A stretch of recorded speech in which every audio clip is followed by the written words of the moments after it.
La nuit du 16 avril 2009, une famille normale vivait dans une maison isolée à la campagne, dans une région reculée du nord de la France. Ils avaient emménagé il y a quelques mois, pensant trouver la paix. Mais quelque chose d'étrange se passait. Dès leur arrivée, des bruits incompréhensibles remplissaient les murs. Des grattements, des chocs sourds, comme si quelque chose se cachait derrière les cloisons. Au début, ils avaient ignoré, pensant à des rats ou à des tuyaux qui y vivaient. Mais un soir, le père, Marc, a décidé de mener une enquête. Il s'est armé d'une lampe de poche et a inspecté chaque recoin de la maison, passant au crible chaque mur, chaque pièce. Rien d'anormal, à part un petit détail qui le perturbait. Dans le coin du grenier, il y avait une vieille porte en bois, presque invisible à cause de la poussière. Elle semblait scellée, mais Marc l'a ouverte. Il a découvert une pièce cachée qu'aucun des anciens propriétaires n'avait mentionnée. À l'intérieur, la pièce était vide, sauf pour un vieux fauteuil en cuir. Mais ce qui le terrifia, c'était ce qui se trouvait sur le sol.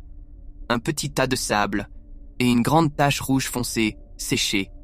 Il retourna chercher sa femme, Claire, mais lorsqu'ils revinrent tous les deux, la porte était refermée, comme si elle n'avait jamais été ouverte. Paniqués, ils ont décidé de quitter la maison pour la nuit. Mais cette nuit-là, les choses ont empiré. En rentrant dans la maison, ils ont entendu une voix, douce mais malveillante, chuchoter leur nom dans le couloir. Claire s'est précipitée vers l'escalier, mais Marc a vu, au bas des marches, une silhouette floue, à peine visible.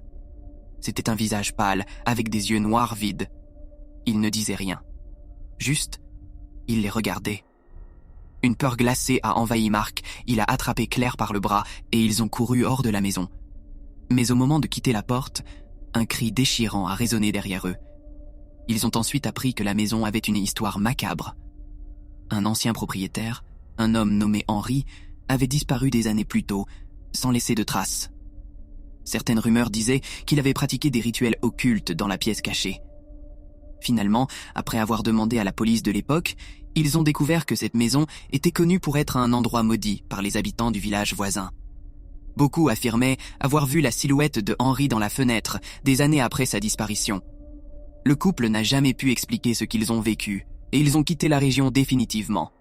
Mais depuis cette nuit-là, Marc affirme entendre encore, parfois, des murmures, comme un avertissement dans le vent.